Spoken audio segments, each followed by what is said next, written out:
tersemat di hujung hati, membina rasa bangga. Bismillahirrahmanirrahim. Assalamualaikum warahmatullahi wabarakatuh. Dan salam hormat saya ucapkan kepada semua penonton-penonton yang sedang menyaksikan rancangan Bual Bicara Khas Diskusi Johor sempena PRN Johor tahun 2022. PRN Johor akan berlangsung dari 26 Februari hingga 12 Mac nanti, dan sudah pasti ini merupakan peluang terbaik kepada seluruh rakyat Johor untuk menggunakan demokrasi ini untuk menentukan siapakah wakil rakyat mereka. Dan hari ini, hari yang cukup istimewa. Kita mahu mengupas satu isu yang cukup dekat di hati rakyat Johor, iaitu isu Felda. Dan orang yang paling layak untuk bercakap soal perkara ini sudah pasti kita bawakan khas tokoh yang pernah memimpin Felda satu ketika dahulu. Individu itu ialah Tan Sri Shahrial Samad yang merupakan Ketua UMNO bahagian Johor Bahru. Assalamualaikum Tan Sri. Waalaikumsalam. Tan Sri sihat? Alhamdulillah. Masih bersemangat? Ini semangat orang tua lah. Dengan baki yang kita ada ini, kita doakan Tan Sri terus bersemangat. Baik Tan Sri, seperti mana yang saya mulakan mukadimah, isu Felda ini merupakan isu yang cukup dekat di hati rakyat Johor kerana mempunyai keluasan, malah jumlah peneroka yang besar di keseluruhan Malaysia. Tetapi banyak kata-kata politik yang digembar-gemburkan ataupun naratif-naratif yang menyimpang sebenarnya dan dimomokkan pula kepada peneroka Felda. Dan sehingga sekarang naratif itu konsisten dibuat oleh pihak di sebelah sana yang masih berteka-teki kepada pengundi. Kononnya Felda ini bukan entiti lain dengan FGB. Sama. Malah dia kata Felda ni diswastakan pula. Dan lebih teruknya dia kata melibatkan tanah-tanah peneroka. Dipajakkan ke FGV dan sebagainya. So mungkin kita mulakan perkara asal Tan Sri tentang perbezaan yang Tan Sri sendiri boleh jelaskan. Silakan Tan Sri. Sebenarnya gini, ya, saya punya ini bukan satu yang memeranjatkan. Tetapi sebenarnya semasa saya pun mengambil alih jawatan sebagai pengurusi, ketika itu pun antara perkara yang perlu saya terangkan, bagaimana FGV dan Felda itu dua yang berbeza, dua entiti yang berbeza. Felda sebagai sebuah agensi kerajaan yang tertubuh di bawah aktanya sendiri, dan juga pegawai-pegawai yang berada di Felda takluk kepada peraturan dan juga perkhidmatan syarat-syarat perkhidmatan awam. Sebaliknya, FGV ialah sebuah syarikat yang disenaraikan di Bursa Saham Kuala Lumpur. Jadi bermakna bahawa ianya dua entiti yang berbeza. Sebuah Felda, sebuah badan kerajaan, agensi kerajaan di bawah aktanya. FGV pula mengikut syarat-syarat persyarikatan dan juga syarat korporat ya, dalam dunia korporat. Itu untuk kerana dia tersenarai sebagai orang biasa sebut sebagai PLC, ya, Public Listed Firm, Public Listed Company. Tetapi apabila saya mula sebagai pengurusi Felda, apa yang saya guna sebagai perumpamaan bila saya bercakap kepada warga Felda dalam lawatan-lawatan saya ke rancangan-rancangan Felda, saya menyatakan bahawa nak mudah faham, Felda ni ialah bapa, ya, dan FGV ni anak. Jadi biasalah saya kata sebagai bapa kita melihat anak mungkin mempunyai cita-cita yang berlainan sedikit. Ya, cita-cita lebih tinggi daripada bapa. Kalau boleh isterinya pun lawa sikitlah daripada mak dia, kan? Ya? Ataupun dari segi jawatannya, gajinya lebih tinggi. Ya? Kereta yang dipakai pun lagi lawa daripada kereta bapa, kan?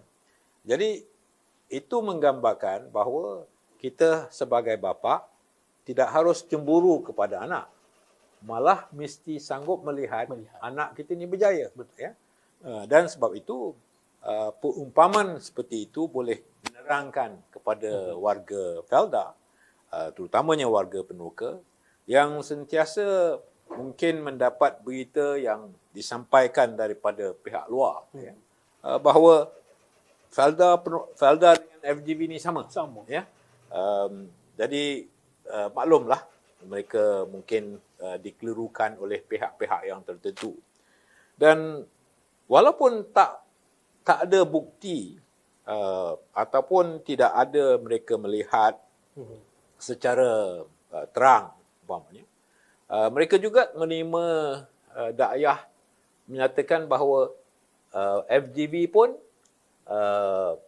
mengambil alih dan juga memajak atau mengambil alih tanah-tanah Peneroka. Ya. Jadi ini yang harus saya jelaskan bahawa sebenarnya dalam keadaan FGV dan Felda ya, menjadi entiti yang berasingan, tidak ada seinci pun tanah Peneroka yang berada pada FGV. FGV hanya menguruskan ladang-ladang Felda yang telah dipajakkan kepada FGV itu sendiri. Maknanya Felda pada satu ketika memanglah juga mempunyai tanah-tanah, ladang-ladang, kelapa sawit yang diperolehi daripada kerajaan Sabah dan juga kerajaan Pahang dan beberapa negeri yang lain lah. Tetapi khususnya lebih di kerajaan di negeri Pahang dan juga negeri Sabah. Dan Felda menguruskannya, tetapi apabila nak diwujudkan FGV, tanah-tanah ini bukan diberi kepada FGV, tetapi dipajak kepada FGV. Maknanya ia masih tanah Felda, tetapi tak ada seinci pun tanah Peneroka yang dipajak ataupun diambil alih oleh FGV. Jadi bermakna bahawa sebenarnya semua Peneroka tahu, dan dia pun tak nampak pun tanah mana yang diambil, mana Peneroka yang hilang tanah kepada FGV. Ya. Tetapi kerana mereka yang di luar yang memerhati ataupun ingin mengetahui tentang Felda dan FGV, dia sendiri yang terikut atau terpedaya dengan dakwah seperti ini. Jadi dan tak ada siapa yang dia nak rujuk, jadi dia percaya je lah pasal apa yang dia baca kat dalam internet ataupun dalam blog ataupun WhatsApp yang dia terima, dia percayalah dakwah itu. Tapi jelas dan biar saya terangkan dan menegaskanlah bahawa Felda agensi kerajaan, FGV sebuah syarikat yang disenaraikan di BSKL. Felda mempunyai saham dalam FGV. Ya. Dan Peneroka masih merupakan pemilik ladang-ladang mereka. Betul. Iaitu 10 hektar seorang, ya, tanah kebun mereka masih milik kepada oleh Peneroka. Felda pun ada tanah, kan, yang diusahakan oleh Felda. Tetapi Felda juga ada tanah ladang yang dipajakkan kepada FGV.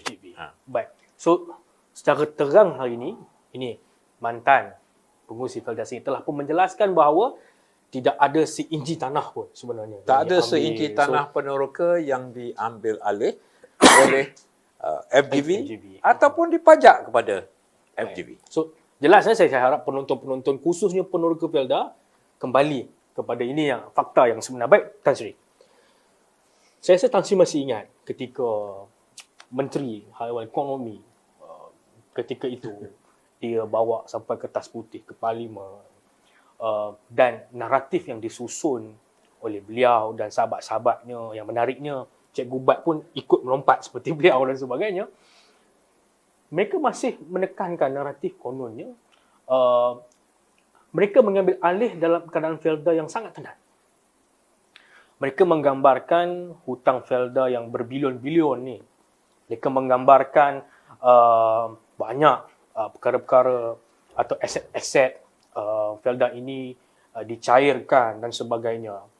Kekeliruan ini nampaknya masih dibawa sampai ke PRN Johor. Mungkin Tan Sri boleh. Beginilah, ya.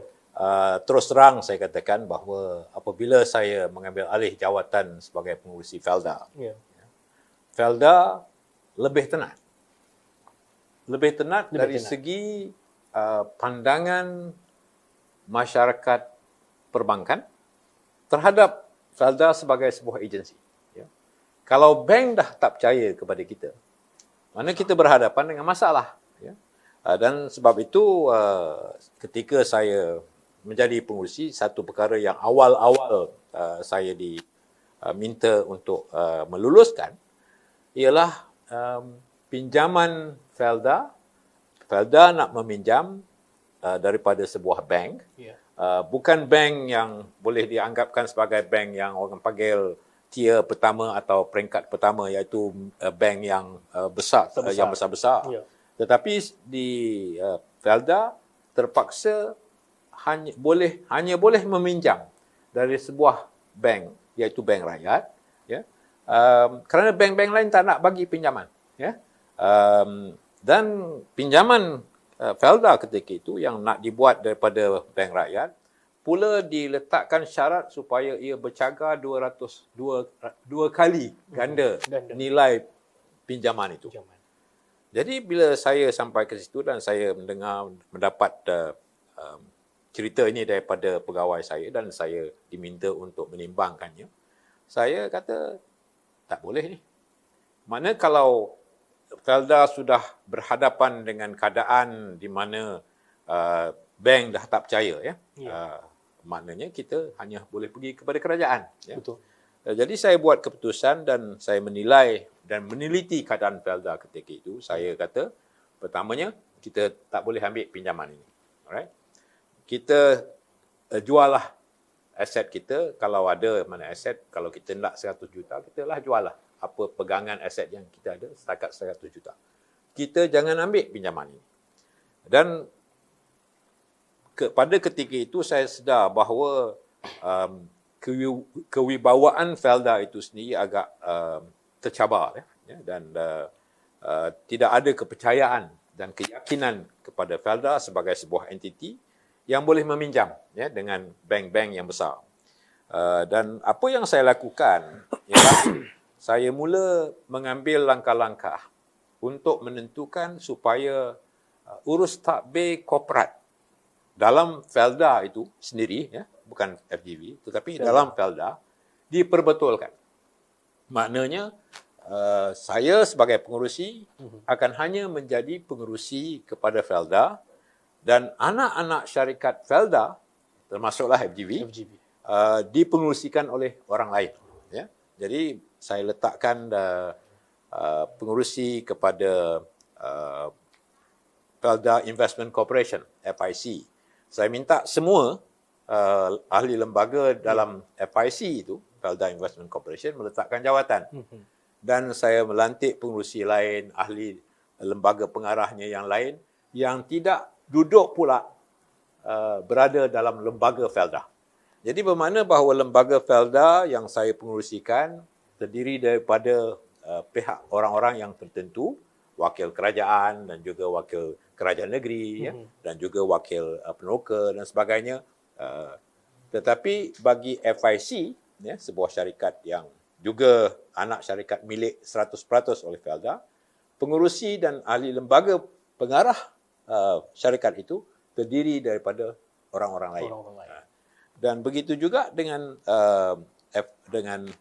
FGV. Ia juga dipengerusikan oleh pihak yang lain, ya.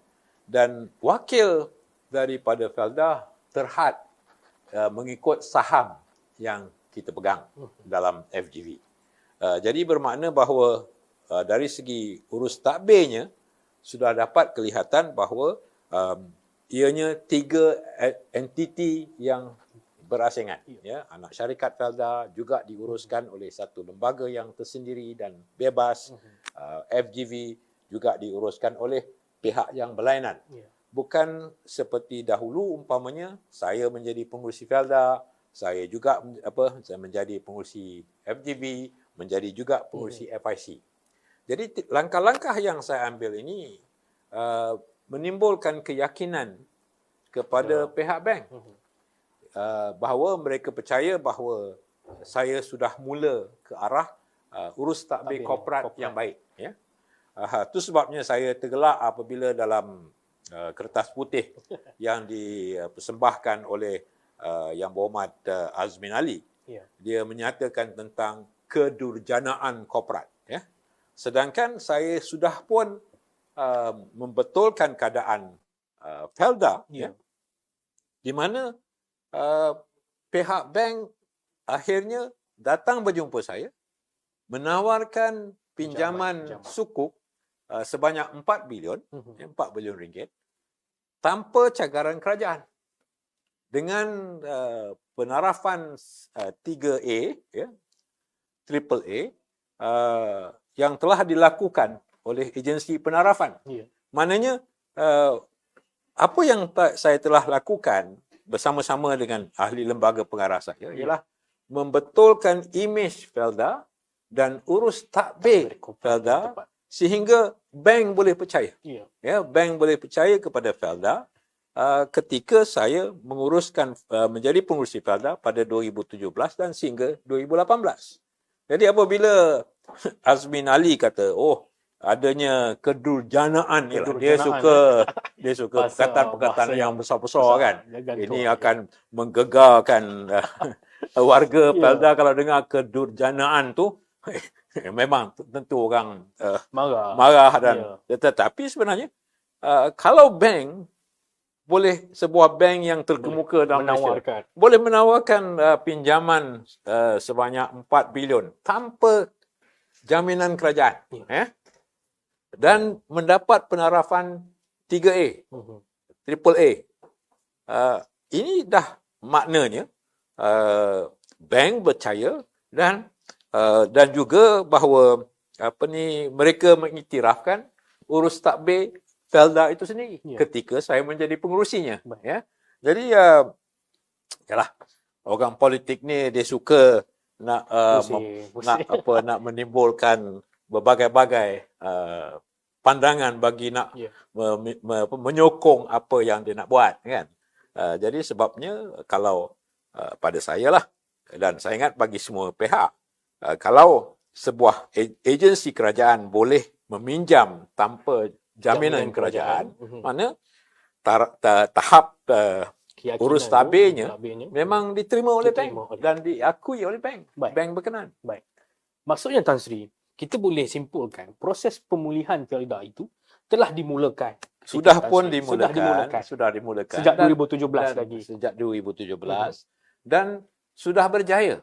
Ya, jadi pada akhir, jadi maknanya dalam masa 4-5 bulan selepas saya mengambil alih dalam bulan Januari, sudah pun adanya keyakinan kepada Felda. Bukan daripada pihak lain, bukan kerajaan mempunyai keyakinan pada Felda, bukan warga Felda, ataupun pegawai-pegawai Felda, tetapi pihak ketiga yang di luar, iaitu pihak yang nak meminjam duit kepada kita. Jadi itu apa lagi buktinya? Apa lagi buktinya bahawa sebenarnya kata-kata kedurjanaan korporat tu ialah hanya kata-kata yang kosong. Dan sebenarnya dusta, mendusta tentang apa yang saya telah lakukan. Bukan itu saja Tan Sri. Saya yakin Tan Sri tahu. Saya nak bangkitkan juga supaya penonton hari ini diberi ruang yang luas untuk Tan Sri menjelaskan. Selain daripada isu tentang beban, pemulihan dan sebagainya, yang kita akan fokus saja tentang hutang dan sebagainya. Satu perkara ataupun isu-isu lain yang dia timbul, contohnya isu EHP. Ini antara orang kata paling hangat. Saya masih ingat keadaan parlimen tu digegarkan kononnya dengan kisah-kisah. Mungkin kita akan pergi satu persatu. Mungkin saya mudah je saya tanya Tan Sri. Mungkin Tan Sri, EHP ni apa yang EHP ni ialah dalam bahasa Inggerisnya Eagle High Plantation. Dia sebuah syarikat yang tersenarai di Bursa Saham Jakarta. Maknanya ia sebuah syarikat peladangan yang besar. Di Indonesia, tersenarai dan mempunyai tanah yang ladang yang luas. Saya pun tak berapa ingatlah pasal sebenarnya ianya diputuskan dalam kerajaan, dalam kabinet untuk pihak Malaysia membeli saham dalam Eagle High, EHP, EHP. bagi tujuan untuk mencetuskan kerjasama dan persefahaman di antara Malaysia dan Indonesia dari segi soal pemasaran dan penetapan harga minyak sawit. Ya. Pada ketika itu harga minyak sawit bukan tinggi sangat. Ya. Jadi antara yang taktik yang dicadangkan ialah untuk menubuhkan sebuah majlis seolah-olah macam OPEC, ya, di mana yang OPEC menjaga tentang soal negara-negara, menggabungkan negara-negara yang mengeluarkan minyak mentah. Tetapi bagi Malaysia dan Indonesia, kerana kita menguasai pengeluaran sawit hampir 90% daripada keseluruhan dunia, pengeluaran sawit keseluruhan dunia, dipahamkan ataupun dicadangkan supaya adanya kerjasama untuk memasar dan untuk mengeluarkan minyak sawit, ya, dari segi supaya dapat menentukan harganya di pasaran dunia. Jadi kerajaan meminta Felda untuk menjadi pihak yang memegang saham itu. Dan ketika saya masuk ketika itu, keputusan semua sudah dibuat. Dan sebuah syarikat Felda yang tidak ada aktiviti telah dilantik, telah dipilih untuk menjadi pemegang saham itu. Pembelian saham itu bukan datang daripada duit Felda. Ya. Pembelian saham itu datang daripada pinjaman bank, sebuah syarikat MOF yang meminjam daripada pihak bank yang tertentu, dan untuk membiayai pembelian saham tersebut 27% kalau tak silap saya dalam Eagle High. 27%. Jadi saya hanya ketika saya masuk, semua keputusan sudah dibuat. Ya. Anak syarikat Felda yang tak berapa aktif, itu FICP ke entah, telah dilantik sebagai pemegang saham. Dan saham itu dibeli melalui satu pinjaman yang diuruskan oleh Kementerian Kewangan. Ya. Jadi bukan ada duit Felda pun terlibat. Tak terlibat ya, pun. Tak terlibat pun. Felda tak terdedah kepada pembelian itu. Dari segi wangnya, jaminannya dan sebagainya datangnya daripada MOF, daripada Kementerian Kewangan. Tetapi kerana ia terletak dan duduk di bawah Felda, dia walaupun saya minta supaya mungkin lebih baik dia letakkan syarikat itu diletakkan di bawah MOF sebagai sebuah syarikat MKID umpamanya, ya, milik MOF, tetapi tak sempat dilakukan dan pihak yang mengambil alih dengan sengajanya meletakkan membuatkan nilai saham itu yang diletakkan dalam akaun Felda sendiri. Tetapi Felda tak terdedah sebenarnya kepada pada saham Eagle High. Kerana perjanjian kita dalam masa 5 tahun, kiranya Eagle High tak berjaya untuk melaksanakan segala-gala syarat dan sebagainya, ya, maka Felda boleh menjual balik saham itu kepada Raja Wali, sebuah pemiliknya, Raja Wali, dengan harga yang sama yang dibeli, tambah pula dengan faedah sebanyak 6%. Ya. Pinjaman yang dibuat oleh MOF untuk membeli saham itu dikenakan kadar faedah bawah 2%. Jadi sebenarnya ada lagi keuntungan 4% tu bagi pihak kerajaan, kerana saham itu bukan milik Felda tetapi milik anak syarikat Felda yang sebenarnya ialah syarikat yang boleh dikuasai oleh MOF apabila mereka mengambil alih syarikat yang berkenaan. Kerana semua pinjaman tu datangnya daripada MOF, ya, dibuat oleh MOF, bukan oleh Felda sendiri. Jadi kita ni hanya menjadi tempat yang tak terdedah barang lepas 5 tahun, saham itu boleh dijual balik dengan harga yang sama, harga pembelian yang sama, Betul. dan juga pada kadar pulangan 6% kepada harga itu.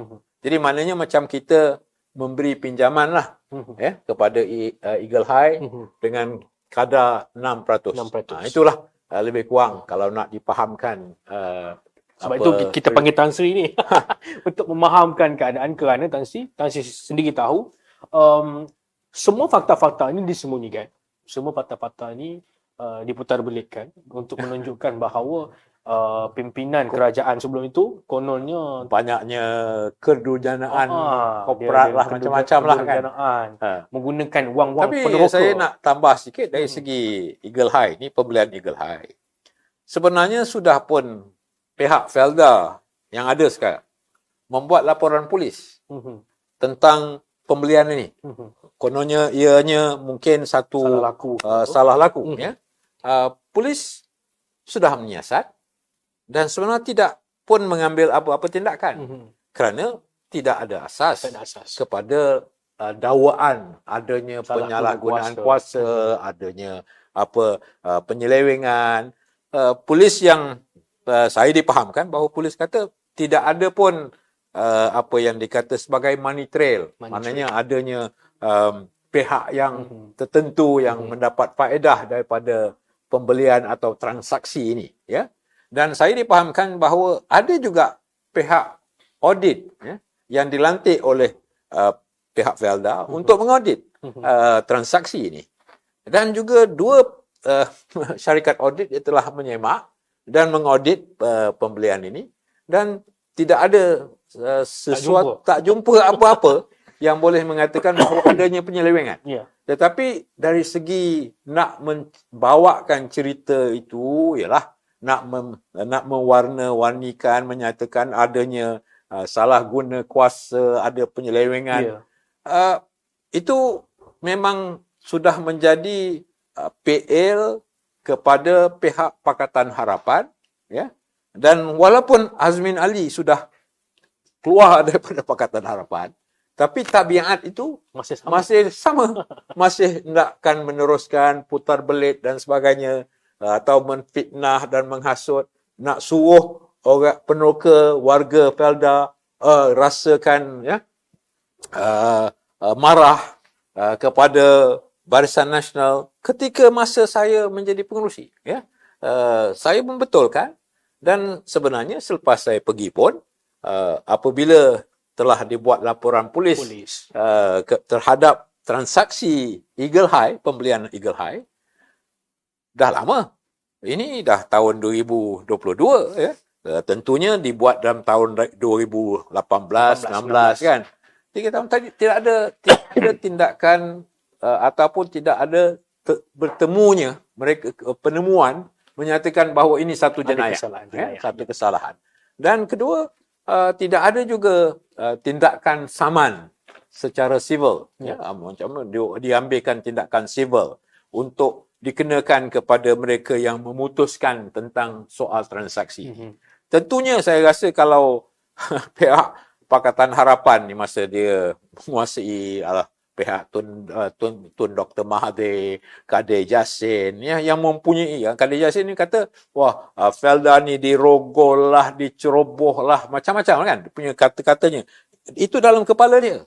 Tetapi kalaulah adanya asas untuk diambilkan tindakan sivil, undang-undang sivil pun sudah tentu pasti dah diambil, kan? Tetapi bila sudah dibuat siasatan dan pengauditan, ianya satu transaksi yang memang straightforward, yang telus, yang mengikut prosedur dan sebagainya. Jadi tetapi ialah nak buatkan cerita, kan, ini yang dulu daripada sebelum PRU ke-14 pun diceritakan macam-macam pasal Felda, kan. Surat khabar pun tertentu pun ada juga yang memainkan peranan sikit sekali mula-mula cakap Felda, lepas tu cakap FGV, FGV. lepas jadi orang Media pun confuse kadang-kadang. dia sengaja nak confuse kan, Ya, dia ya. nak mengelirukan.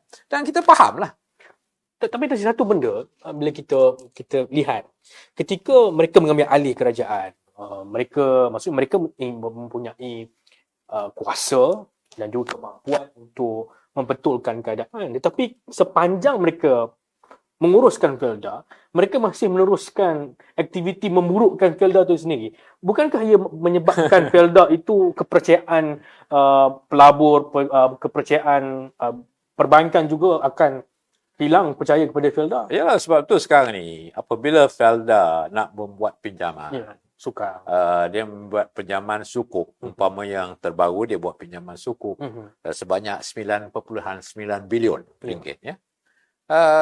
Ianya mestilah dengan jaminan kerajaan, ya. Tidak seperti zaman Ya, Tan Sri. saya ni bukan seorang ahli korporat, ya. Saya berjumpa dengan Tan Sri Wahid Omar. Saya cakap, Tan Sri, saya ni orang cabuk lah, ya. Bukan handal sangat. Tetapi bila saya boleh uruskan Felda sehingga bank percaya, bank Tan Sri percaya. Dan mereka boleh aturkan pinjaman itu bagi pihak Felda tanpa perlu jaminan kerajaan. Ya. Saya hanya minta 4 bilion. Tetapi kalau saya minta 5, Lebih itu, 6, dapat kot, saya nak dapat juga kan. Tetapi ketika itu keperluan saya mengikut perancangan saya hanya setakat 4 bilion. Ya. Jadi kalau saya yang cabuk macam ni pun boleh uruskan dengan baik tanpa jaminan kerajaan. Bukan pasal saya bukan ada orang kata seorang korporat, ada accounting ke, yalah macam orang kata bukan handal sangatlah.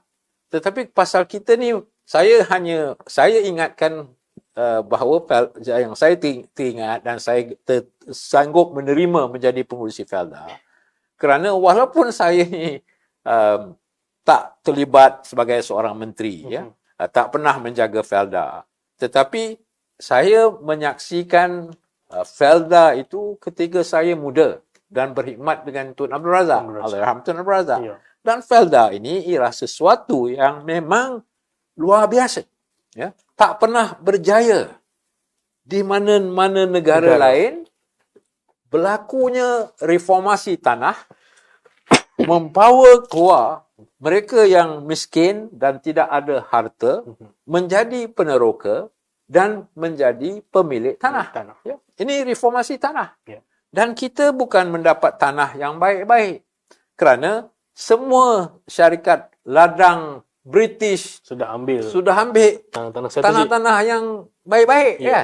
Jadi kita hanya dapat ambil tanah yang celah-celah daripada estate orang putih ni. Dulu orang kata hutan banat. Ya, kita lebih tempat-tempat yang yalah memang baguslah, masih boleh ditanam dan sebagainya. Dan sebab itu kerana ini satu-satu yang berjaya, ya. Dalam dunia tak ada begini berjaya. Sebuah program reformasi tanah, sebuah program yang mengangkat rakyat keluar daripada kemiskinan, ya. Tetapi yang peliknya bagi kita lah rakyat Malaysia ni, kita ni tak ada yang pihak yang tak menghargai institusi Felda.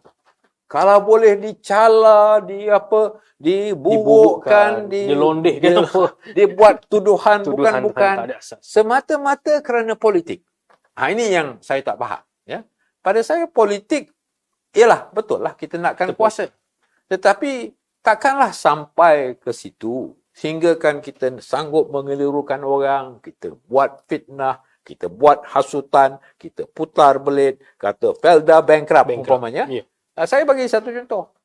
Pernah dituduh pada tahun 2000 Felda ni bankrupt oleh seorang tokoh politik iaitu Datin Sri Wan Azizah.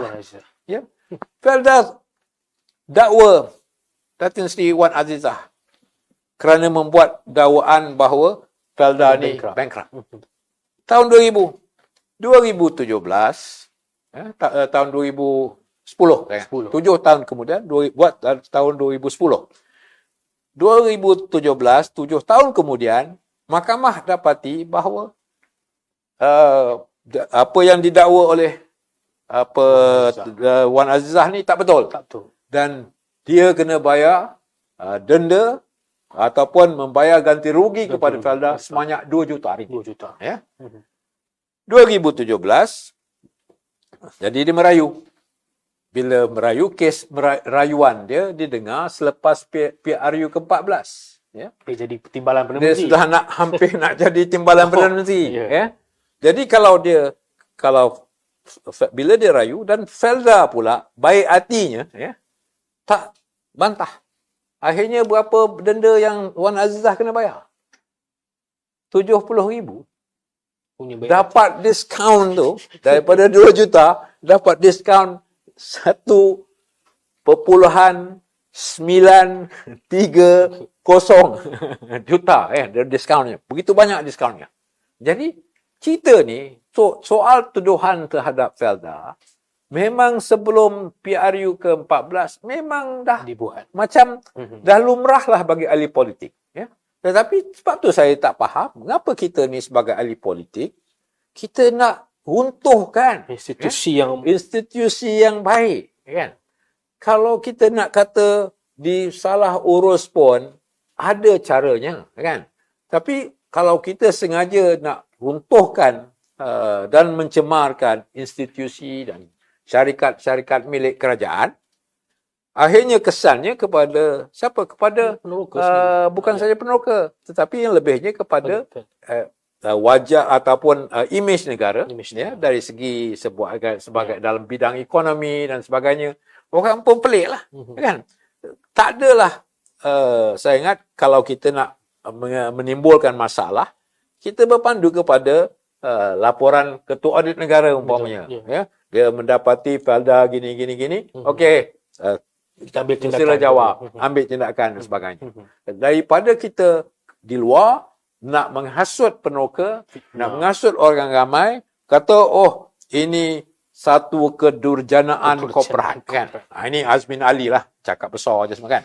Jadi, sebab itu, saya menerima cabaran-cabaran ini, tetapi semasa saya menjadi pengurusi, saya mengambil peluang lah untuk menerangkan kepada para peneroka yang kali rancangan yang saya dapat pergi dalam majlis-majlis dengan peneroka yang di mana saya telah bertemu dengan mereka. Baik, Tan Sri. Kita nak beralih ke satu topik lagi yang menarik sebenarnya, yang sentiasa diulang siar oleh terutamanya abah kita di Johor. Tentang penstrukturan kewangan, tentang orang kata penyelesaian hutang Felda. Saya sendiri berkesempatan. Bukan hutang Felda, hutang peneroka. peneroka, maafkan saya. Saya berkesempatan semalam, Tan Sri, di Pagoh untuk berjumpa dengan ketua peneroka. Sembang-sembang. Mereka kata perjuangan menghapuskan hutang peneroka ini datang daripada peneroka. Dia bukan datang daripada Tan Sri Muhyiddin. Dia bermula dari tahun 2017. Sebelum itu lagi. Ya. Mereka sudah pun berjuang dalam ini, dan proses itu bermula ketika Kerajaan Barisan Nasional masih memerintah. Tetapi akhirnya nampaknya ada seorang lagi Tan Sri lah, bukan Tan Sri, mengambil kredit. Ginilah, yang sebenarnya gini. Hutang peneroka ni adanya pihak yang mempertikaikan, iaitu di kalangan warga Felda sendiri, khususnya daripada anak-anak, yang generasi kedua, yang mempertikaikan soal sebenarnya hutang tu dari segi sudut akaun para peneroka. Pasal ketika itu akaun para peneroka ni tak ada yang belum lagi dimuktamadkan. Jadi ada yang dipertikaikan dan sebagainya. Jadi proses untuk memuktamadkan akaun para peneroka yang bersama dengan Felda, yang ada akaun dengan Felda, berjalan. Saya mengaturkan dan sebagainya, dan saya adanya beberapa bengkel di mana mereka yang mempunyai masalah untuk diminta tentang tak puas hati dengan akaun bagi mereka, boleh berjumpa dengan pegawai-pegawai daripada ibu pejabat. Ya, saya bawakan mereka turun dan mereka berjumpa. Jadi proses untuk tamatkan akaun ni, di mana ianya akan tidak berapa jelas dan sebagainya, berjalan macam biasa. Dan di antara perkara-perkara yang ditimbulkan oleh para peroka ialah di mana di kalangan adanya warga Felda, warga peroka, yang mana hutang dia terlalu tinggi. Ya? Jadi saya punya pendekatan ialah bahawa yang telah diumumkan oleh Perdana Menteri ketika itu, Datuk Seri Najib, sebagai menteri yang menjaga Felda, pada bulan Julai, tak silap saya, tahun 2017, Hari Peneroka, ya, diumumkan keputusan ataupun tindakan yang Felda akan ambil terhadap hutang para peneroka. Dia diumumkan beberapa perkara. Insentif Hari Peneroka. Insentif Hari Peneroka tahun 2017. Ayat ni kita kena dengar betul-betul ni. Ya. Dia adanya pelupusan hutang tanam semula. Ya. Ada satu. Iaitu pengurangan baki hutang tanam semula pertama pada tahun 2017, iaitu akan dilaksanakan selepas Hari Peneroka itu. Setiap peroka sebanyak RM5,000. Seramai 28,839 peneroka. Bernilai 144 juta. Ya. Dan pengurangan hutang tanam semula pertama sebanyak RM5,000 semasa penyata dikunci. Ni orang kena faham maksud penyata dikunci. Penyata dikunci ni kita kena faham dari segi sudut orang peneroka yang tanam sawit ni. Dalam sawit ni sebagai pokok, dia bukan tanam hari ni dapat hasil.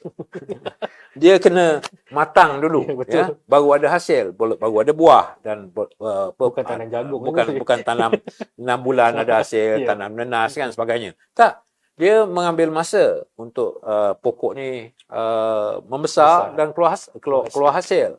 Jadi dalam tempoh pokok tu nak membesar dan mengeluarkan hasil, ketika itu Felda memberi memberi pinjaman kepada peneroka dari segi untuk pembiayaan kos sara hidup mereka. Ya. Jadi itu maknanya dalam masa 7 tahun atau 6 tahun, ya, adanya sumbangan daripada pinjaman daripada Felda kepada para peneroka untuk sara hidup mereka. Dan berteruslah ada sehingga baru keluarnya hasil, barulah adanya pemotongan kepada pinjaman yang telah mereka ambil. Jadi kunci tu, penyata tu nak dikunci, maknanya mesti bermula dengan hasil yang boleh dimasukkan. Mana adanya hasil dalam akaun, pendapatan dalam akaun seseorang peneroka itu. Ya. Jadi dalam ketika itu kita diumumkan bahawa adanya yang sudah dikunci, ya, pengurangan hutang tanam semula pertama sebanyak RM5,000 semasa penyata dikunci. Bila kunci je, kurangkan RM5,000. Kerana satu bulan mungkin RM1,200, RM1,800 hari ni kan, dari segi kos sara hidup yang diberi pinjaman kepada peneroka. Jadi itu pun dikurangkan sebanyak RM5,000, dan ini melibatkan hampir 75,000 peneroka dan bernilai sebanyak 375 juta. Ya.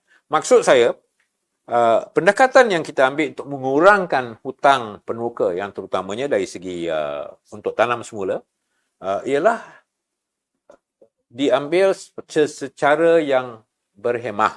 Ya. Kita mengambil langkah supaya tidak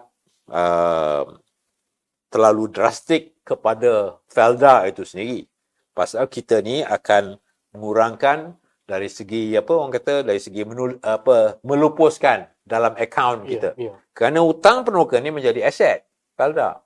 Jadi kita mengambil cara yang berhemah, 144 juta, 375 juta, ini orang kata apa, dilupuskan secara accounting lah terhadap aset Felda, iaitu pinjaman kepada peneroka. Ya. Dan kalau kita lihat bahawa kalau itu tahun pertama, itu tahun 2017, 2018, 17, 18, 19, 20, 21, ya, dah 5 tahun. Jadi 5 tahun kali 5 dah 25,000. Ya, dah dilupuskan.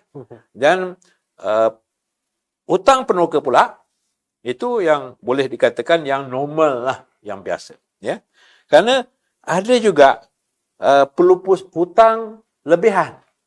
Hutang berlebihan ini ialah di mana pokok tak berapa menjadi, ya. Kena disulam semula, kena ditanam semula, atau pokok kerana keadaan tanah dan juga cuaca, ataupun tanah pokok yang terlibat dengan berbagai masalah lah.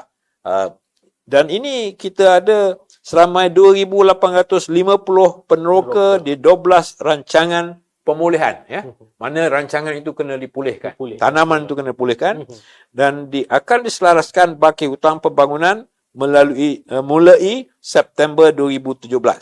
Kita wujudkan dana untuk buatkan pelarasan dan pemulihan kepada hutang lebihan, ya. Hutang lebihan ni maknanya lebih daripada biasa. Kalau kita ada 10 ekar, 2 hektar ke, kita ada pinjaman mungkin 40,000 ke, atau biasalah, kan. Dan kita campurkan pula pinjaman sara hidup, kan. Pasal kalau 7 tahun kali katalah 1,000 pun, ya, 12,000. Jadi 7 tahun kali 12,000 dah 80,000, kan. Jadi maknanya ada pinjaman dia dan hasilnya tak berapa menjadi. Jadi pinjaman tu akan terlalu besar lah, kan. Sebab tu kita panggil sebagai hutang berlebihan. Hutang lebihan kita nak selaraskan dan kita tubuh dana khas untuk menyelesaikan masalah ni. Dan pelupusan hutang dana khas ini kita letakkan sebanyak 300 juta ringgit. 300 juta ringgit. Yang ini kesemuanya ialah apa yang diumumkan oleh Datuk Seri Najib pada Hari Peneroka. Kesegala insentif yang kita bagi, hampir 1.6 bilion. Ketika itu pun timbul, ya? Dakwaan, mana Felda ada duit, kan. Yalah, ada yang cash, orang yang sama ni, orang tu juga lah.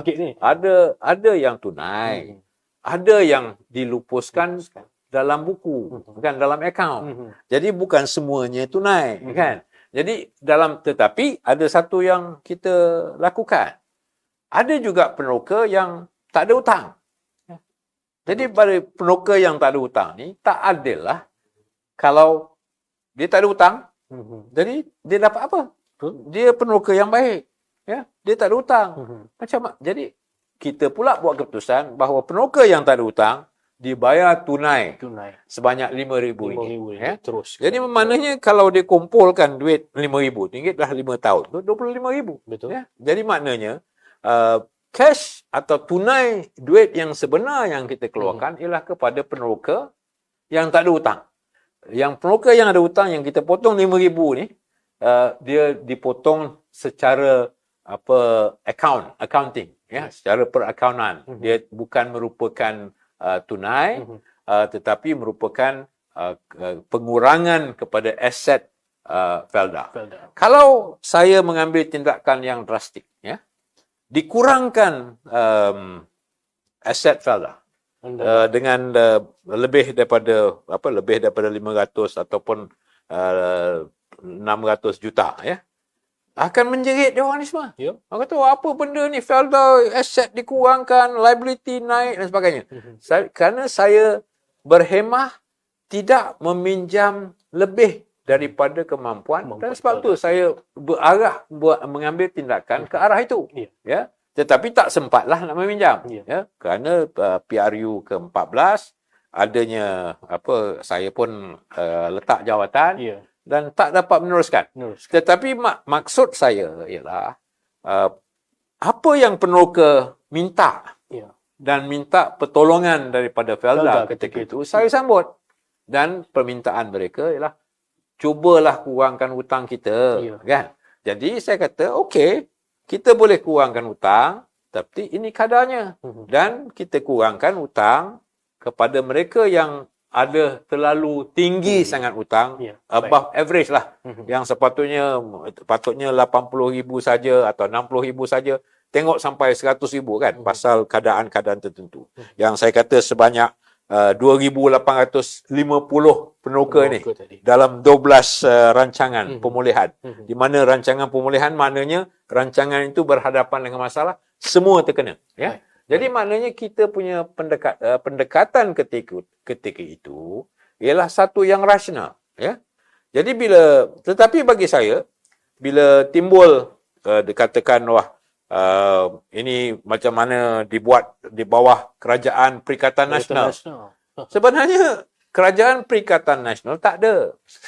Ini menarik ni. Yang ada ialah parti Perikatan Nasional. Ya. Kerajaan di bawah Tan Sri Mahyudin ialah kerajaan gabungan antara Perikatan Nasional, parti yang adanya PAS, adanya Gerakan, ya, dan sebagainya lah. Lain-lain. Dan lain-lain lah. Bersama dengan Barisan Nasional, ya, disokong juga bukan masuk dalam Perikatan Nasional pun, GPS. Ya. Sarawak. Dan GPS Sarawak ni pun tak bersama BN. Ya. Tetapi maknanya dia yang kerajaan daripada Tan Sri Mahyudin menjadi Perdana Menteri, bukan kerajaan Perikatan Nasional. Betul. Tak ada kerajaan Perikatan Nasional. Betul lah Perdana Menteri daripada Perikatan Nasional. Tapi bukan Perikatan Nasional yang menjadi kerajaan. Betul. Parti Perikatan Nasional ada. Ada. Jadi kalau Tan Sri Mahyudin kata, kerajaan Perikatan Nasional buat ini dan itu, itu tak betul. Tak betul. Tapi semasa saya menjadi Perdana Menteri, ada setengah betulnya. Kerana ada setengah betul. dia dilakukan semasa ia Perdana Menteri. Ya. Tetapi Perdana Menteri sendiri tak boleh membuat keputusan secara unilateral. Betul. Sendirian. Dia mesti dapat persetujuan daripada Jemaah Menteri. Dalam Jemaah Menteri itu adalah Menteri Perikatan Nasional yang terutama macam Menteri Kanan Azmin Ali kan. Dia handal, orangnya handal, dialah handal. Jadi Menteri Kanan Razif Gidin kan. Ada Menteri Kanan daripada UMNO, ada Menteri Kanan daripada GPS. Yang tak ada Menteri Kanan PAS je. Dia pasal dia suka dapat jawatan duta khas kan. Mudah. Jadi Mudah untuk dia. mudah untuk dia. Dia tak payah jadi kanan, dia jadi duta khas. Ya. Jadi dan tentu ada persetujuan. Perbincangan pasal angkanya besar. Ya, angkanya besar, kesannya juga besar. Jadi persetujuan itu datangnya daripada juga wakil-wakil UMNO dalam kerajaan yang dipimpin oleh Tan Sri Mahyudin. Bukan dia buat satu keputusan atas kebijaksanaan dia sendiri. Dia seorang. Tak boleh. Banyak perkara yang dirojokkan kepada saya semasa saya pengurusi Felda pun datangnya daripada keputusan Jemaah Menteri. Betul. Perdana Menteri ketika itu pun, Datuk Seri Najib tak boleh membuat keputusan bersendirian walaupun dia menteri menjaga Felda, boleh memberi arahan. Kan? Mesti dapat persetujuan daripada Jemaah Menteri. Jadi kalau nak katakan siapa yang ada saham dalam keputusan itu ataupun dihapuskan pinjaman tu sebanyak 8.3 bilion, termasuklah orang UMNO, Menteri UMNO, Menteri GPS kan. Jadi sebab tu kita suka nak mengelirukan rakyat. Tapi Tan Sri dia kata dia tak pernah berbohong. Ini bukan bohong lah, setengah bohong Setengah lah. bohong. Dia tak bohong sepenuhnya. Jadi ada betulnya, ada tak betulnya. Jadi ini orang kata nak membawa persepsi. Kan. Sebenarnya seolah-olah masa saya menjadi pengerusi, saya pengerusi yang terakhir daripada Barisan Nasional. Betul. Saya tak buat apa-apa. Ini kedurjanaan korporat. Minta maaf. Ya. Saya cakap terang-terang. Faizal, saya dapat allowance ya, sebanyak 23,000 sebulan. Ya. Saya ambil 8,000. 15,000 saya letakkan dalam Yayasan Felda. Ya. Orang luar fikir, mesti saya ni berjuta-juta dapat duit. Kan? Dan ini allowance. pasal allowance bagi badan-badan agensi kerajaan seperti Felda, dia ada had dia. Saya pernah menjadi pengurusi MPOB. Saya kata, masa saya pengurusi MPOB, saya dapat RM8,000, kan? Jadi bila saya menjadi pengurusi Felda, saya nak RM8,000.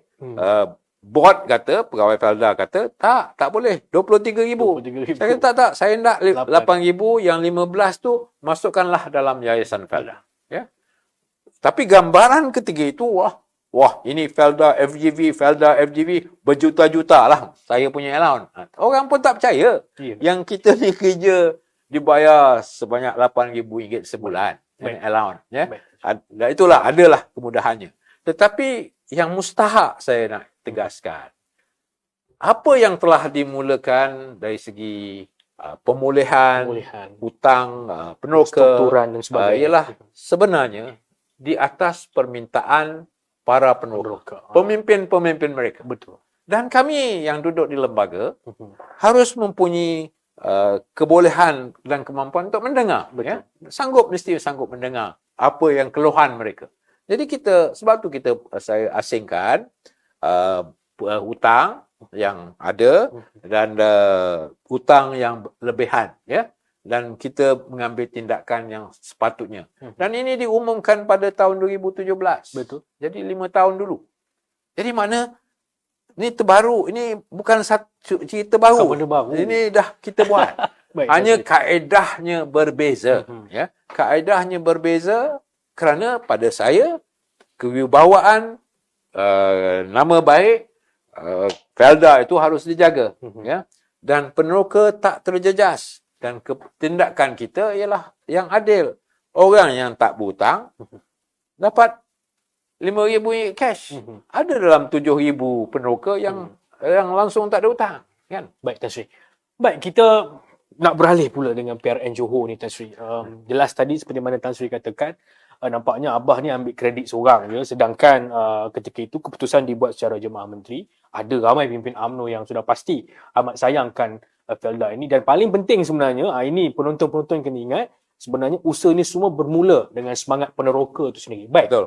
Tan Sri, mungkin kita nak mengambil suasana politik PRN Johor ini.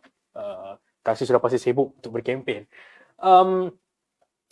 Melihat kepada segala kekalutan yang ditimbulkan oleh pihak lawan, khususnya daripada Tan Sri Muhyiddin, pihak PH dan sebagainya, apa way forward kita untuk menyelesaikan dan mengembalikan keadaan Felda ini supaya menjadi sebuah institusi yang dihormati semula? Dan yang paling penting, apakah manfaat yang sebenarnya Barisan Nasional boleh selesaikan isu-isu di peneroka ni? Mungkin Tan Sri dengan wisdom yang ada ni, apa antaranya way forward Barisan Nasional tawarkan kepada khususnya peneroka-peneroka di Johor?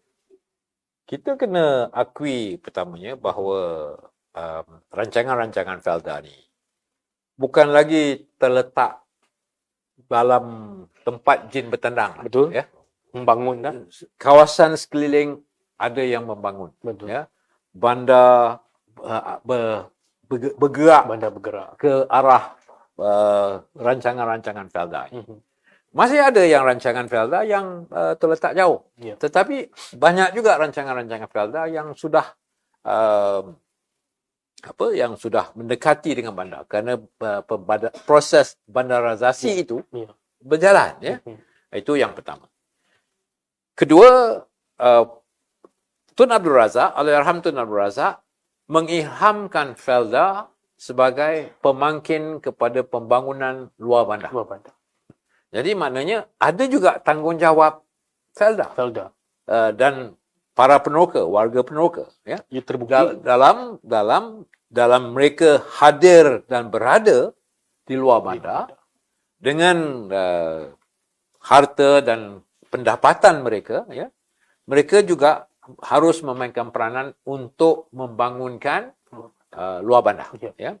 Kerana kalau kita pergi ke rancangan Felda, orang banyak yang tak pernah pergi. Bila mereka ikut saya pergi ke rancangan Felda yang paling dekat di Kuala Lumpur ialah Lurah Bilot.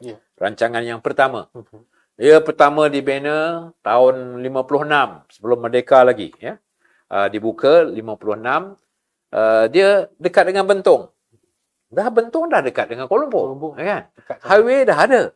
Jadi mereka itulah rancangan yang dekat jugalah dengan Kuala Lumpur. Jadi saya bawa kawan-kawan saya pergi tengok, yang ikut saya nak tengok rancangan Felda ni. Mereka terperanjat bahawa sebenarnya rancangan Felda ini tersusun, ya. Umpamanya rumah-rumah peneroka ni di satu kelompok dan disusun seperti rumah-rumah di Petaling Jaya. Satu sebelah satu lotnya. Dia bukan tersusun sebagai kampung. Ya, kampung ada tanah, ada rumah. Itu tanah sebelah, ada rumah. Ini tak. Kawasan ladang berbeza daripada kawasan penempatan rumah. Dan ada kawasan komersialnya, ya, kedai-kedai dan sebagainya. Jadi sebenarnya tahun 56 ketika Felda dilaksanakan sudah memiliki ciri-ciri bandaran, ya, iaitu dirancang secara perancangannya. Jadi bermakna bahawa kita kena, sesiapa yang menjadi kerajaan, ya, ataupun menjaga Felda harus melihat potensi Felda itu untuk menjadi pemangkin kepada pembangunan luar bandar itu sendiri. Right? Kedua. Jadi dalam keadaan itu saya mengambil pendekatan bahawa harus ditingkatkan kemudahan-kemudahan yang ada di Felda. Ya. Antaranya apa? Bekalan air, elektrik, ya, jalan, ya, dan juga kemudahan yang menjadi asas sekarang, internet. Capai internet. Dan sebab itu, saya wujudkan Felda 2.0, di mana tujuannya ialah supaya dijadikan perancangan Felda itu, penempatan Felda itu, sebagai sebuah penempatan yang boleh menarik minat anak peneroka atau cucu peneroka hidup kekal di situ. Tidak tertarik untuk pergi ke bandar. Berhijrah ke bandar. Ya. Jadi sebab itu kita kena ingat bahawa asas ekonomi ialah dari segi bilangan penduduknya. Ya. Dan asas juga ialah di atas kemudahan-kemudahannya. Jadi kalau dibangunkan kemudahan-kemudahan ini dan dibangunkan rancangan Felda ini, bermaknalah bahawa anak peneroka atau cucu peneroka itu tak perlu pergi duduk ke Kuala Lumpur. Berhijrah tempat lain. Tak berhijrah ke bandar. Dia boleh duduk di situ, berniaga di situ, kerana boleh juga buatkan industri di situ, ya, supaya pasaran dalaman satu hal. Dan juga ada pasaran yang dekat di bandar-bandar yang berdekatan. Ya. Jadi sebab itu dari segi negeri Johor umpamanya yang harus saya tegaskan ialah bahawa kerajaan negeri Johor ketika itu bersetuju dengan saranan saya supaya jalan-jalan Felda ni, iaitu jalan yang menghubungkan dia dengan jalan besar umpamanya, ya, kerancangan dan juga jalan dalaman, ya, jalan dipanggil jalan kampung tu, diambil alih oleh kerajaan negeri Johor dan dijadikan sebagai kerajaan negeri, ya, supaya apabila dia dijadikan sebagai jalan negeri, dia akan masuk dalam inventory Maris, ya, Wang Maris. Jadi Wang Maris ini secara bersyarat ikut perlembagaan harus kerajaan pusat membayar untuk menyelenggara jalan-jalan ini. Right? Itu dibuat pada tahun 2018. Ya, dibuat pada tahun 2018 oleh kerajaan negeri Johor. Supaya jalan-jalan Felda ini diletakkan sebagai jalan negeri dalam inventory Maris, jalan-jalan Maris, ya, supaya pembiayaannya boleh datangnya daripada pusat. Dia dibuat hanya setahun tu je. Kerana kerajaan Pakatan Harapan yang mana Tan Sri Mahyudin dan juga Azmin Ali duduk ni, ya, dia macam tak sedar. Pasal dia tak fikir sangat pasal peneroka pasal ketika itu. Ya, dah menang, dah jadi menteri. Jadi sekali je lah tahun itu. Hanya sekali saja Sekali saja. proses naik taraf Kemudiannya dibuat. tak ada lagi peruntukan. Jadi maknanya mereka yang duduk dalam kabinet ketika itu, dalam kerajaan ketika itu pun bertanggungjawab Betul. untuk membatalkan bantuan. Ya. Kalau awak prihatin, ya, benar-benar sayangkan kepada peneroka, ya, mengapa dendakan mereka? Mengapa menyusahkan mereka? Betul. Teruskanlah apa yang telah kami lakukan untuk menentukan supaya taraf hidup peneroka dapat dijaga. Ya. Dan juga umpamanya kita buatkan lampu-lampu jalan. Kan? Lampu-lampu jalan pun Kementerian Pembangunan Luar Bandar yang KPLB. bawa. Ya. Mengapa tak katakan Kementerian Luar Bandar juga di bawah Pakatan Harapan ataupun bawah Tan Sri Mahyudin? Bayarlah. Betul. Teruskan lampu-lampu jalan, membayar bil elektrik dan sebagainya. Maknanya banyak perkara yang simple-simple yang biasa bagi orang yang duduk di bandar. Okey? Jalan baik, lampu jalan pun baik, bekalan air pun baik. Tapi sebenarnya kerana awak senang di bandar, awak lupa. Ini maknanya. Itulah bila orang kata saya prihatin. Saya tak pernah cakap saya ni orang yang prihatin. Pasal saya lebih suka buat. Kan? Saya buat sesuatu. Jadi sebab itu status jalan dalam Felda ni, sekarang ni. dia diwartakan sebagai jalan federal. Tapi tak dapat peruntukan apa-apa. Ya. Jadi maknanya mengarut lah. Membohong lah ni kan. Dan daripada kerajaan PH masuk kepada kerajaan Tan Sri Mahyudin. Masa tu awak kuasa penuh. Tapi tak buat apa. Mengapa tak buat? Baik. Masa dalam Pakatan Harapan pun, kalau awak prihatin, awak mesti prihatin daripada awal. Kan? Ini perjuangan. Ini dalam hati kita yang ikhlas. Kita betul-betul prihatin. Kita betul sayang orang luar bandar. Ya. Kita nak bantu mereka. Kita tahu mereka miskin. Ya. Yalah. Ini menjadi, ini apa orang kata, lawangan politik lah. Kalau dalam pilihan raya, dah datang pilihan raya, kita taruhlah label kita ni prihatin. Ya. Kita ni orang baik. Kita ni tak pernah bohong. Ya. Ini biasalah. Saya fahamlah itu politik. Tetapi kena faham, saya juga pemerhati politik. Saya bukan calon, tapi saya pemerhati politik. Dan saya tahu apa maksudnya prihatin. Dan janganlah kita mendakwa kita ni prihatin atau mengaku kita ni prihatin dan kita berpura-pura. Betul, orang tahu. Peneroka tahu. Itu sebabnya proses untuk mengelirukan peneroka dan mengelirukan rakyat berterusanlah. Ini nak memperdayakan. Ya. Dulu dah diperdayakan. Ya. Sebelum itu Mazlan Aliman memperdayakan, memberi jaminan macam-macam. Kan? Akhirnya, yalah, begitu juga. Kan? Apa-apa pun. Jadi sebab itu, kali ini bagi saya lah, dalam masa pilihan raya negeri Johor ni, ada beberapa perkara yang harus kita faham. Apakah kuasa negeri? Betul. Terhadap rancangan-rancangan Felda ni. Ya? Yang pertama, agama. Betul. Ini kuasa negeri. Yang kedua, tanah. Kuasa negeri. Dan antaranya ialah jalan, ya, peruntukan jalan kampung, jalan negeri. Jadi dari segi agama umpamanya itu kuasa negeri dan tentunya sekolah agama, masjid, ya, mesti patuh kepada peraturan dari segi agama Islam bagi negeri. Pasal negeri bertanggungjawab tentang soal agama, right? Okey. Sekolah agama, sistem sekolah agama ini dia juga diteruskan dalam Felda ni. Betul. Bagi peneroka Felda. Ya, kerana di bawah dalam negeri Johor. Itu tanah. Kuasa tanah.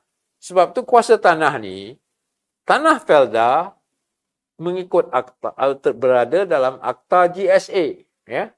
Maknanya ia tanah yang tak boleh dipindah milik. Ya, dan dia ada sekatan, berbagai sekatan. Tetapi boleh dilepaskan sekatan ini dengan persetujuan kerajaan negeri. Jadi, yang nak menentukan lot-lot perumahan umpamanya, ya, yang mana saya telah mulakan juga, bukan pembinaan rumah PGBF, tetapi rumah lot-lot tanah yang kita lakukan di Johor, ya, sudah kita mulakan. Ini juga bergantung kepada kerajaan negeri. Betul. Dan Felda dengan kerajaan negeri mesti duduk. Dan sebab itu dalam manifesto kerajaan Parti Barisan Nasional BN Johor. BN Johor dah diikhtiarkan, akan diikhtiarkan sebanyak 3,200 unit lot. Ya. 3,200 lot. Ini boleh dilakukan. Pasal memang dah ada pun. Dah bermula pun proses ini. Masa saya lagi dah mula. Sebelum itu pun dah ada, kan? Jadi, tetapi hanya bagaimana nak membantu generasi anak-anak peneroka ni untuk meminjam bagi membina rumah mereka. Ini soalnya. Tambah lagi kalau anak-anak peneroka ni, kalau dia duduk di rancangan, ramai daripada mereka bekerja bukan kerja cara yang ada payslip, ya, adanya gaji bulanan dan sebagainya. Ini memang tak ada masalah lah, bank pun boleh terima dan sebagainya, kan. Tetapi bila dia pengusaha dan dia berusaha sendiri, bekerja sendiri, dia tak ada payslip. Tapi dia kena pinjam duit untuk membina rumah. Jadi sistem untuk membiayai rumah generasi kedua ke atas tanah lot yang diserahkan oleh Felda, dilepaskan daripada GSA, ya. Pinjaman itu mesti disampaikan melalui satu sistem dan kaedah yang tak adalah perlu kepada collateral, kepada payslip, kepada itu, kan. Berbagai-bagai syarat. Jadi sebab itu kerajaan negeri sudah pun adanya perbadanan perumahan. Jadi pandangan dan cadangan daripada Barisan Nasional ialah supaya digunakan perbadanan perumahan ini dan di mana kaedah yang sesuai, ya, untuk mereka yang nak meminjam. Ya. Jadi maknanya kita kena faham bila kita dalam pilihan raya, ini pilihan raya negeri. Ya. Jadi siapa yang kita nak letakkan sebagai memimpin satu kumpulan politik, memberi kepimpinan politik dalam negeri Johor, mestilah mereka yang memahami dari segi undang-undang apakah itu tanggungjawab dan kuasa kerajaan negeri di negeri Johor ini. Di mana ini tanggungjawab kerajaan negeri. Ini tanggungjawab bersama. Jadi kalau faham tu, barulah kita faham bahawa sebenarnya yang mustahak dalam pilihan raya negeri Johor ini ialah siapa yang nak menjadi Menteri Besar. Ini menarik ni. Kalau awak menang. Kalau Barisan Nasional menang, kita ada Datuk Hasni. Ni, lawan siapa, Tan Sri? Ini siapa ni? Kalau umpamanya, okeylah, kita tengok kepada kumpulan yang bertanding kursi yang terbanyak. Kumpulan yang bertanding kursi yang terbanyak ialah Pakatan Harapan yang mempunyai merupakan gabungan antara tiga, PKR, DAP dan PAN. Tetapi yang PKR guna lambang sendiri, bendera lain. DAP dan PAN guna lambang Pakatan Harapan. Tetapi mereka satu, ya. Dan turut sama dengan mereka ni, tiga ni ialah muda. Jadi warisan satu lagi, tak sih? Tak, warisan dia tak masuk lah. Dia ada dia punya dia sendiri punya, kan. Kita tak tahulah apa belit warisan tu. Jadi ni ada 4, ya. Yang 4 ni dia bertanding kursi yang paling banyak. Kita di Johor ada 56 kursi. Tapi dia bertanding tu 57, ya. Jadi maknanya kita tengok siapa agaknya yang bertanding 57 kursi ni, maknanya dia serius lah ni, kan. Dia lebih serius daripada yang lain. Yang lain hanya bertanding 56. Barisan Nasional bertanding 56, Perikatan Nasional bertanding 56. Tapi PKR, DAP, PAN dengan muda ni bertanding 57. Lebih satu, kan? Jadi kita kena beri perhatian. Siapa agaknya yang akan menjadi Menteri Besar daripada gerombolan ni, kan? Kumpulan ni, pakatan ini siapa? Saya ingat Dr. Mazli. rupanya dia kata, oh kita belum buat keputusan lagi. Jadi kita mustahak ni. Mustahak siapa yang menjadi Menteri Besar. Dalam semua pilihan raya. Dalam semua pilihan raya. Bukan soal siapa pemimpin Presiden parti. Betul. Yang mustahaknya dalam semua pilihan raya kita dah tahu siapa yang bakal menjadi Perdana Menteri. Kan? Jadi orang pun confident. Oh, orang ni dia jalan nampak level kan. Dia tak ada masalah. Good family man. Ataupun dia kerja pun baik. Reputationnya baik. Barulah. Calon lah kan. Calon lah daripada takkan 57 calon. Tak ada satu nama Tak pun. ada satu nama pun kan. Ya. Ini yang lebih. Perikatan Nasional, dia bertanding 56. Ya. Siapa calon dia? Yang belum ada calon Menteri Besar, Presiden parti ni, Perikatan Nasional, pengurusi dia, dah umum saya akan menjadi penasihat ekonomi. Ini macam mana ni kan? Tu sebab Calon penasihat dah ada. calon penasihat Menteri dah Besar ada. belum ada. Menteri Besar belum ada lagi. Ya. Jadi mengapa tak? Ini tak ada siapa yang menyekat kata dari segi undang-undang awak tak boleh menamakan calon Menteri Besar awak. Dia ada di situ bekas Menteri Besar Dr. Sahrudin. Seorang. Bukit Kepong sekarang. Dia takkan dia tak boleh dicalonkan balik.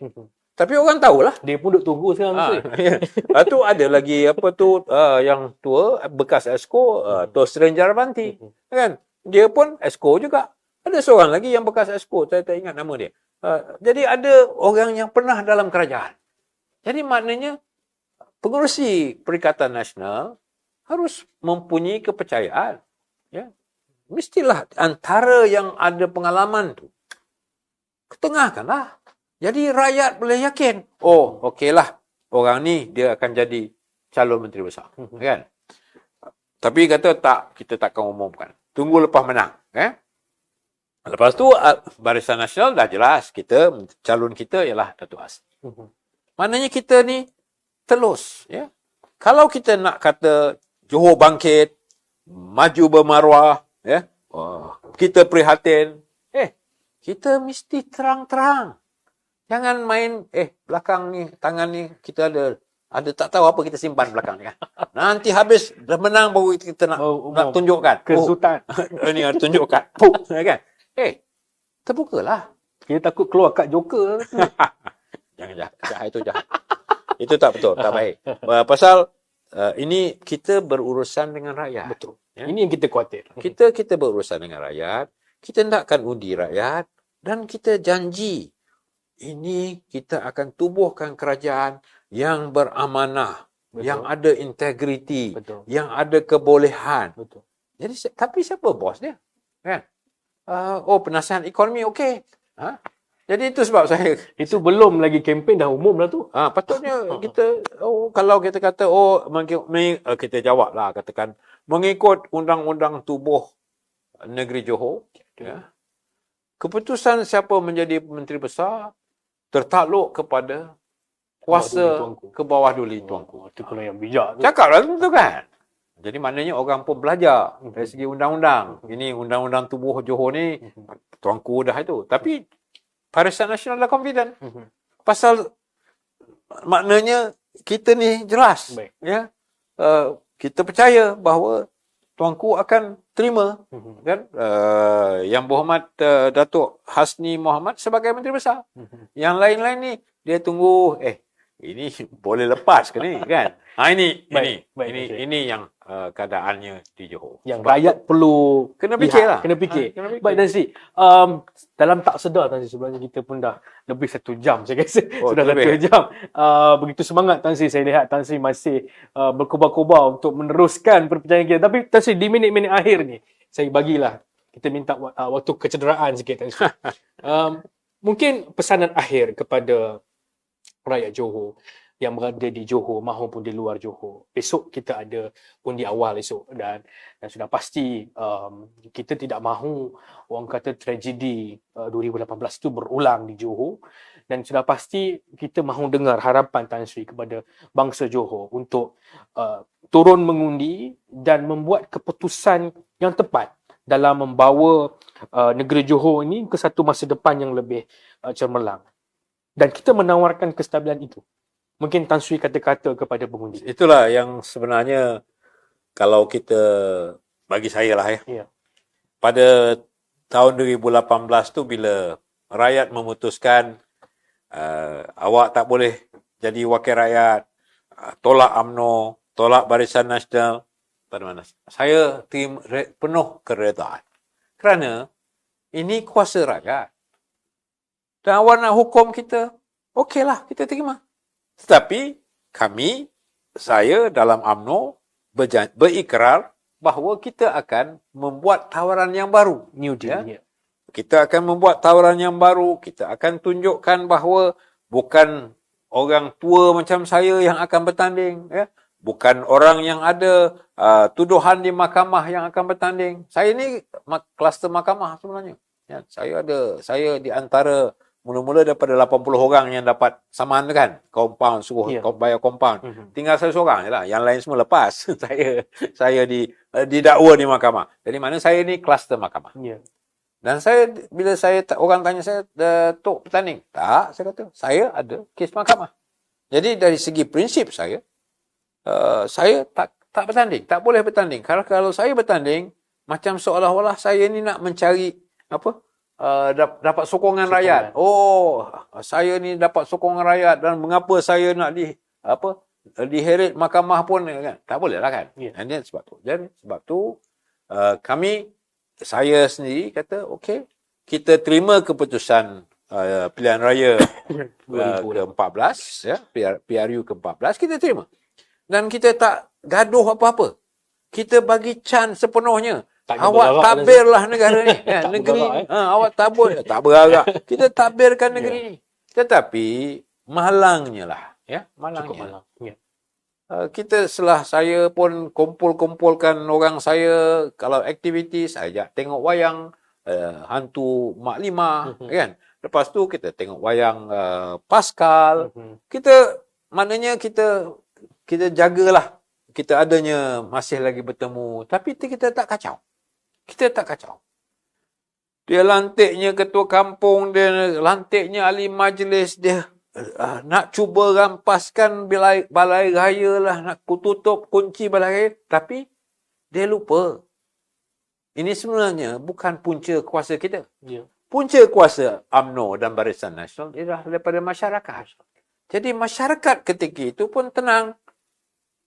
Kita terima awak di kerajaan.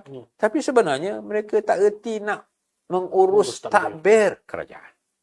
Jadi ini maknanya keputusan yang rakyat buat, pengundi buat pada PRU ke-14 meletakkan sebuah kerajaan yang tak reti untuk mentadbir, yang hanya tahu tentang soal retorik, ya, untuk polemik, untuk menghasut, dan awak percaya semua. Hari ini, siapa yang rugi? Betul. Bagi saya, pilihan raya ni sebenarnya, setiap pilihan raya, ialah tentang soal masa depan kita. Masa depan. Jadi sebab tu, pada saya lah, undi ni macam doa tau. Betul. Bagi saya lah. Ya, orang lain tak tahulah. Pada saya, kalau saya, Bismillahirrahmanirrahim, ini undi saya sebagai doa saya. Dan bila kita doa tu, mesti untuk kebaikan. Betul. Untuk kebaikan. Untuk kemajuan. Ya. Untuk kesejahteraan. Ya. Untuk kebaikan kita semua. Manfaat kita. Ya. Betul. Pasal kita undi sekali dalam 5 tahun. Dan itu undi tu, satu tu pun mustahak. Kalau kita tak nak keluar mengundi, mana awak ni apa? Tak nak doakan kebaikan ke? Ya. Jadi pada saya lah, ini ini bukan saya cari hadis ke atau nas ke atau pasal kadang-kadang orang kata kita ni orang Johor ni tak faham politik Islam kan. Jadi kita ni bangang lah, tak reti. Padahal orang Johor ni pergi sekolah agama. Ya, semua Tapi kita tak ada keterlaluan lah. Kita ni orang yang sederhana, ya. Kita tak terlebih sana, terlebih situ kan. Jadi sebab tu saya punya fahaman, dan kalau tak tahulah kalau mufti ke ada imam nak kata tak betul tu. Tapi pada saya undi kita ni macam doa. Satu doa. Pasal kita mesti ada kalau kita tak suka ini sebagai sistem demokrasi ini tak patuh kepada Islam ke, itu lain lah.